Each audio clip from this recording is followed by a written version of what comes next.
Hi, everyone. Good afternoon or good morning, depending on what time zone in the country you're joining us from. My name is Marta Abawaji, and I am the head of community engagement at Springtide Research Institute. And we are so excited to have this live conversation today. Thank you for tuning in.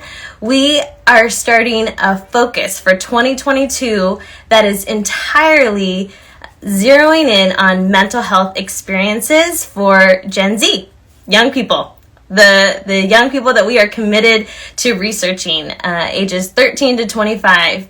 We want to know how they are flourishing in their mental health, or what different trusted adults can do to better support young people's mental health.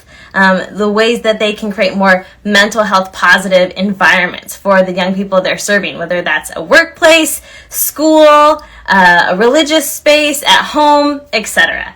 So thank you again for tuning in today. We are going to be bringing in a therapist who is named Vanessa Trine. She's in San Diego, California, and she is going to pop in here because she focuses a lot of her clients on our same demographic, teens and young adults.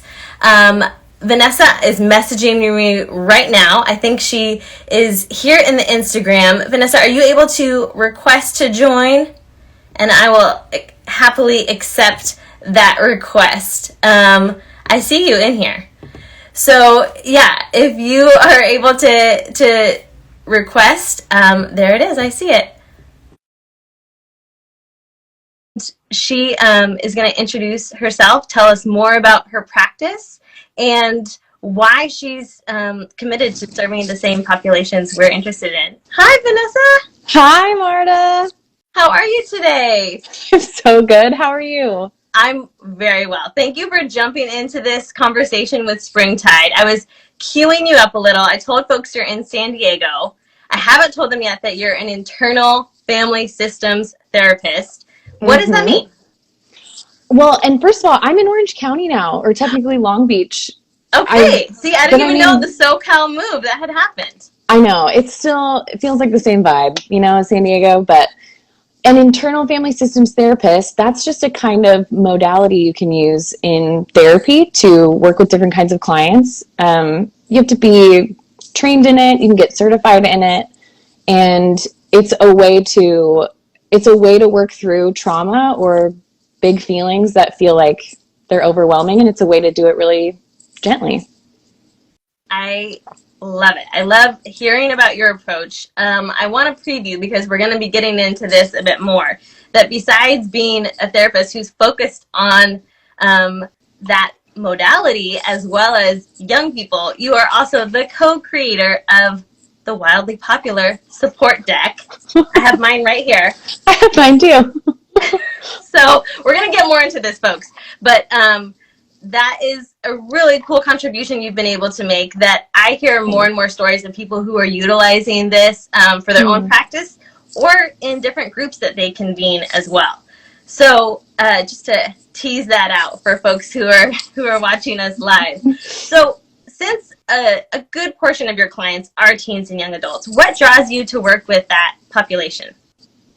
Well, I think a part of what made me realize I liked working with this population is I realized teens were sort of drawn to me. I used to be I have my school counseling credential too, so I've worked in a high school and a middle school before. And I think I look really young and I sound pretty young. And so I think I feel approachable because I don't know. I feel, I look 17. So I think that helps. But then the reason I like it is because there's such an intensity to the emotions when you're a teen or a young adult. And not everybody can sit with those. And that's fine. But I think that's just something I naturally can do. The energy and the intensity is something that doesn't scare me, and it doesn't feel like too much for me. And so being able to sit with someone in all these things that they're feeling, the complexity, the overwhelm, it feels fine. And I remember it wasn't that long ago that I felt that chaotic consistently also. So I think I like that there's something I can connect to, but also I can use my gift in that way, since not everybody wants to work with teens, and I think that's fine, but I love it. I love that you love it, because so many of the people following us care about young people in that same way. They might not all feel like they look 17, which, come on. Just fine.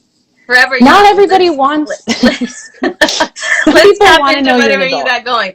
But no, for real, I think that what you're describing is what our viewers care about deeply too, is sitting with the intensity, or whatever the big feelings are, the big decisions that are coming at this stage of life as well. Are there any general observations from having so many clients that are teens and young adults that you would want our audience to hear at the start of this conversation, of just things you're picking up on that feel like trends or patterns with young people? Yeah, and I don't think any of the things I'm going to share are surprising, but I hope that by sharing them, even the people who work with young adults would feel like, okay, yeah, I'm seeing that too, and then they feel less crazy. So I mean, I'm seeing a lot of negative self-talk, and I think that comes from a place, especially now, from a place of loneliness. A lot of my teen clients are really lonely, even though a lot of them are back at school in person. So obviously last year and the year before, loneliness makes sense because we were physically isolated, but there still seems to be a lingering sense of that. I think that can be a universal experience as a young person and a teenager anyway.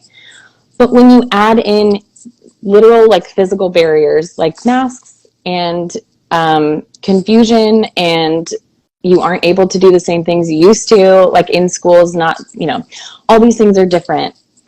This loneliness component, I think, seems to be exacerbating the almost normal feelings of depression or feelings of anxiety or self-hate, all of those things that can come with being a teenager or an adolescent. It's being heightened by also feeling totally by yourself.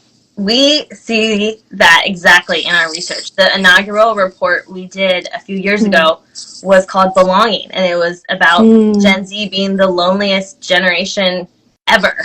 Like, it's not just the pandemic. It's exacerbated by the pandemic. But our research that we released on that was pre-COVID. And so the fact that what you're seeing in your practice totally lines up with our research. We have trusted adults who say, I want to change this. I want to disrupt this experience of loneliness that they see with the young people they serve. So you're able to do that in a one-on-one therapeutic setting. But, a lot of people watching us right now, some of them might be social workers or therapists, but some of them are convening groups. And maybe you do group therapy as well. I'm not sure. But not often. I want to echo back what you're seeing. The research bears that as well. And Springtide is really committed to equipping trusted adults to have ways to really feel like they are connecting instead of just observing loneliness, that they're actually making those meaningful relationships as a trusted adult. And with the support deck, I can say I am even actively using this with young people that I work alongside and have the opportunity to connect with Springtide, with our ambassadors program. Several of the prompts in here have come to bear and will continue to come to bear with our ambassadors. Can you tell us what inspired you to create the support deck? I'm going to hold it up once again for our viewers. It is this lovely, it's like a deck of cards, except each one is a totally different prompt to deal with and address stress and anxiety or big feelings. So why did you make this? I made this because I'm anxious as a human being. And I think, but here's why I felt like a product needed to be made, or at least why I wanted to make it. Whenever I've experienced anxiety, I am not able to think clearly about like, you know what would help me right now? Going on a walk. I'm just Yep. completely experiencing panic or overwhelm or maybe it's more dissociative. I mean, but there's no logic happening when you're in the middle of something, which is true of other things like anger and grief. So it's not just anxiety. Sure. But this is where it stemmed for me. And so I've made before what I call like a toolkit where I just have like a 3x5 index card and I write down some things that help me when I'm anxious so that I Mm-hmm. could pull that and be like, oh, right. I could drink some water or any of the basic things that can help. But I realized even just those three things, sometimes like the three things I'd write down on the note card, sometimes that wasn't what I needed.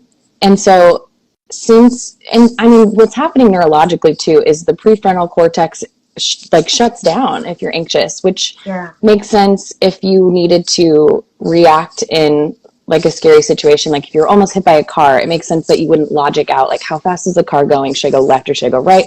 Like you just need to react. But when Totally. you're not about to be hit by a car, you still aren't able to access those coping tools that you might have Yep. learned in a calmer time. Mm-hmm. So so there's 36 coping tools in here. So that way when you're in a space, whether it's anxiety or you feel so low or empty or whatever it is, since you're not able to access those coping tools at the moment, you can just pull a card and the card can tell you what to do. And then if that's not the right thing at the right time, like if it says go on a walk and you're like, I can't get out of bed, then try the next one. You can just kind of keep Totally. pulling. And then you don't have to also have this sense of like nothing works. Because sometimes when you try a coping tool, when you're feeling overwhelmed and the first thing doesn't work, it can feel like, okay, but I'm just feeling like this forever. And then it's scary to be in that position. So if you've got 36 options, just be like, not that one, until something helps. It's just a way to help people go. If you're at a 10 out of 10, it can even just bring you to a 9. And then at a 9, maybe you could be like, I can also drink water. And then maybe that'll take you to an 8. And an 8, maybe you could get out of bed or you could text your friend. And it's just a way to sort of help you cope while understanding that it can't just fix the whole problem, but maybe it could bring you from a 10 to a 9. I love that description. I'm already thinking of ways that would be applicable in my own life. So how have you seen people use this have you seen people use this in group settings at all, where they're convening? So besides individual, this is how I'm going to utilize this resource, how can they share it with others? I've got a lot of my friends are therapists and they run groups and they're telling me that at the beginning of group, they'll just have everybody pull a card and then at the end of group too, sometimes they'll either come back to the card they pulled or if they'd like a new one, they pull another one. And in those settings, what I've heard is people will share if they've used it before, like if it's a breathing technique they're familiar with or something, whatever card they pull, they'll share how that's helped them before, and it can even just unlock different ways to use the same coping tool. So if it's some kind of breathing exercise, yeah, it's like, oh, I've never thought to do that in traffic or whatever the person in group is sharing. And then it's a way a lot of these tools are grounding. And so it's a way to also ground after a group therapy setting when maybe emotions got heightened. I love that. So sometimes it's deploying the tactic in real time, and sometimes it's more teaching how that can be a helpful tool when someone's in that situation where they really need that resource. And like you said, it's not easy to grab in the moment of high stress, in the moment of high anxiety or anger or grief, like you named other big emotions. I've used it to text to different friends or text to different young people. I've sent them, I've just taken a picture of both sides of the card. So each card, folks, has like this beautifully illustrated graphic, and then the back, it goes into more details of what you can do. So there's people I've said, if there's a friend or a young person I'm in communication with about something they're processing, I've said, hey, this has been really helpful for me. I might want to suggest it for you as well. And they've found relevance in it as well, and we've been able to dialogue about it. So I have some favorites. I'd love to hear some of your favorites too. It's hard to pick Yeah. when there's 36. Like, favorite child when it's something you helped create and give life to in the world. Yeah. I really like, for myself personally, get curious about yourself. The questions on the back folks say, ask yourself open-ended questions. What happened? How did that make me feel? What has been the hardest part for me about this? What needs to happen to make this right? What do I need right now? Those questions, some of those you can answer in a beat, and some of them it just slows me down enough to really process, okay, I'm really feeling something now. What do I need physically and mentally to address the situation that I'm in? So some of these things might feel obvious or intuitive, but like Vanessa said, when you're in the thick of something, it's not always. So yeah, this card is one of my personal faves, if I had to pick one. Love that. But I have favorites I've used with young people as well. But let me hear one of yours. I set some out. I love rate what you're feeling, because you can do this really quickly. And I kind of gave the example earlier of, like, if you're at a 10 out of 10, maybe it brings you to a 9. Sometimes it's just helpful to identify where you're at, because then it can also help you realize when you're having some relief. Because sometimes if you're like, I'm not at a 1 or back to my 0 baseline, it can feel like you're stuck. Yeah. But if you give it a number and then you come back to it later and you're like, oh, I'm actually 1 number lower. Sure. It can give you some hope, which this is another purpose of this deck, is to be like, there's hope for feeling better no matter what. You're moving through your feelings. Yeah, you're finding ways to hold them and name them and give space to them. I could see people in a group setting totally using that number 1 at the start and even close. And it wouldn't have to be a therapeutic setting. It could be some sort of conversation group that's being convened, whether that's with teachers, whether that's with after school programs, whether that's with youth directors in a religious setting or secular setting. I really like that one. Okay, I'm going to say another one of mine. Well, with our Springtide Ambassadors program, we really lean into journal prompts. We give different journal prompts every month to our ambassadors that give them like a month to reflect and think on the topic that we're going to be addressing the following month. And some young people do art and other mediums besides writing, which gets at some of the other prompts of different cards. Yeah. But I love the questions. Some of them that you list are, what are you most proud of? What advice would you give to your younger self? It's a good one for trusted adults to reflect on who care for young people. What does it mean to you to be happy? Write about something you're looking forward to. What do you need more of in your life and less of as well? What are you thankful for? These sort of spaces for reflection, those can be built into some sort of daily rhythm or are so great for young people that you're in conversation with as well. And then just because it's a really fun physical one, and I have a baby that's crawling that does this himself all the time, I love this one. Lay with your legs up on the wall. You have that one too. It's one of my favorite ones. So some of them are physical. Vanessa and I did not plan this. We did not ask what cards we were each pulling as some favorites. But I see my 9-month-old do this. He crawls around and he goes up to the wall and he lays his legs up on the wall. Sometimes he kicks the wall a little bit. But it's been so neat for me to see that and be like, okay, that does give you like a different orientation in the world in literal perspective when you're shifting your gaze in that way. And it kind of just recenters wherever you're feeling at the moment. It gives you that way to just rotate, breathe differently, think differently. So, like I said, it gives instructions on the back of what that one looks like. Are there other favorites you want to highlight? I will do one more, which is focus on your exhales.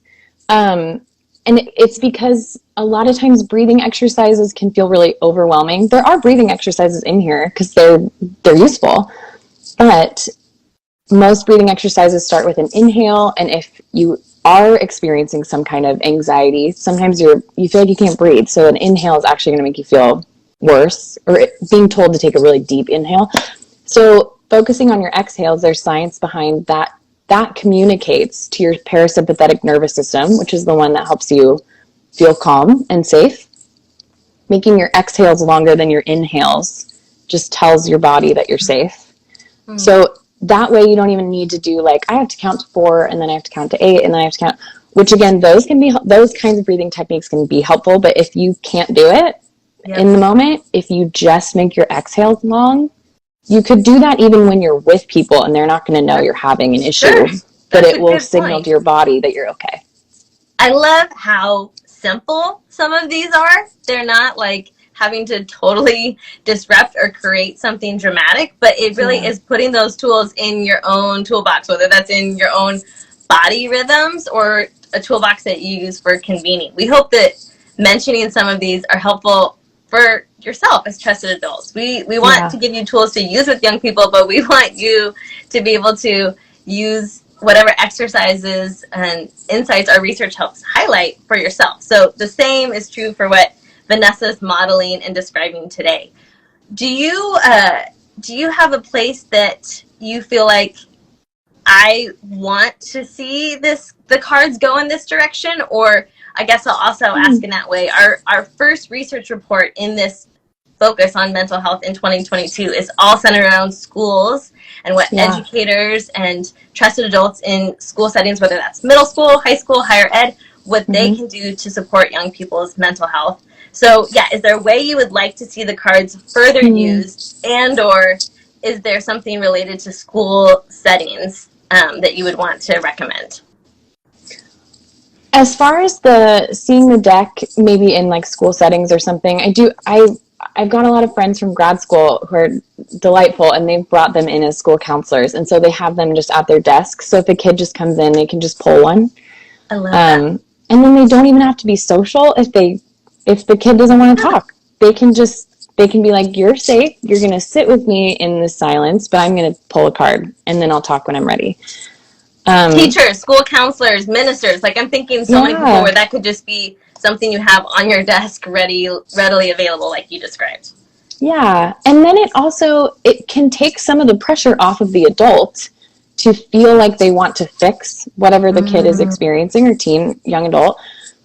If they're like, I have this resource, I have these cards, then the adult can breathe through it, or just send them positive vibes until the teen is ready to talk, and then they can kind of have agency in that way. The teen can. Yeah. And that's something they're missing anyways, feeling like they have some control. So being able to even just control which card they settle with, or when they're ready to talk, I just feel like that could be, in certain settings, a good middle ground. Absolutely. I love that recommendation. So where can people find this beautiful support deck? My friend Katie Hart, it's on her website, which is called odddaughterpaper.com. That's where you can buy these. And Katie is the one who did all of the illustrations. So I came up with this and created the, like the text and how to describe them, etc., like the science behind it. And then Katie did all of the designing. So it's beautiful. And we worked really hard to make it inclusive. Katie and I are both white, and we wanted to make sure it wasn't just a deck for white people or a deck for women. I've heard of people like giving this to their transgendered son and them still feeling seen by the illustrations. And Katie did such a good job in making this just feel like it can still be used by you, whoever you are, however you identify. I agree with that, and I echo that. I really think they're stunning. They're beautiful illustrations. But I really appreciate that, not just that they're graphically appealing, but that there was such intention on being really representative. And that I will say that comes across really strongly in the descriptions as well. Good. When you said kind of ways that people can utilize the cards, I do want to highlight that you also have this really helpful text that breaks down further ways that people can utilize this and just different techniques. Is there anything you want to say about that guide? Yes, that was a really intentional separate piece. So when you pull a card and you flip it over, it's not just like a whole long paragraph, because no one can read a whole long paragraph when you're really mad or really scared or whatever. Yeah. So the back of the cards is as minimal as I could make it while still feeling like it could help you, know what to do in that moment. But if you want to know why it works or what is going on with your parasympathetic nervous system or neurologically, the supplementary info is there so you can read it when it's like a more appropriate time to understand what's going on with your body. I love it. I'm trying to give little visual cues to what you're saying as well. So we can get this on Paper.com. Oddaughterpaper.com. Yeah. We'll link to this when this conversation goes up on our YouTube page. It'll be in the notes as well. But we really want to keep pointing to helpful resources throughout the year, because our research, we always aim to have it be highly actionable, but we want to highlight people like you, Vanessa, who are doing the real work as a therapist and who have created such a meaningful resource. So I've already seen people in the chat today say that they're utilizing it in different support groups. We're excited to keep utilizing it with our Springtide ambassadors and recommending it to others, and maybe pulling out some of these strategies. Maybe you'll see them highlighted as different tide turning tips in some of our reports. Sophie is saying that she gifted it at Christmas even. So yes, we're excited to highlight this. Is there any last thoughts you want to say, Vanessa, about anything we've covered, about your observations as a therapist with young people, or ways that the support deck can be helpful?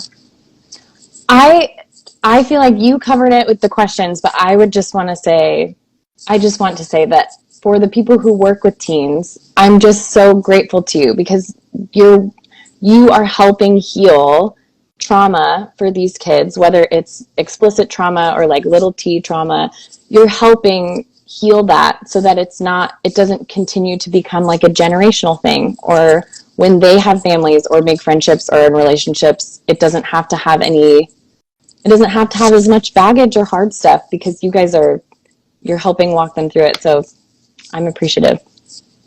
Thank you for the work you do, and we really are honored to be a bridge to those adults that you just described. That our research and our findings are hoping to empower and equip adults to do that same good work that you're applauding. So thank you, everyone, for tuning in today. Thank you so much, Vanessa from Orange County. She's currently located. Vanessa, what's your website if people want to just look more into your work as a therapist? Yeah, it's just VanessaTrine.com. Awesome. Thank you again. And we look forward to continuing this mental health conversation throughout the year. We're honored to be a part of connecting with Gen Z and empowering trusted adults in this way. Have a great day.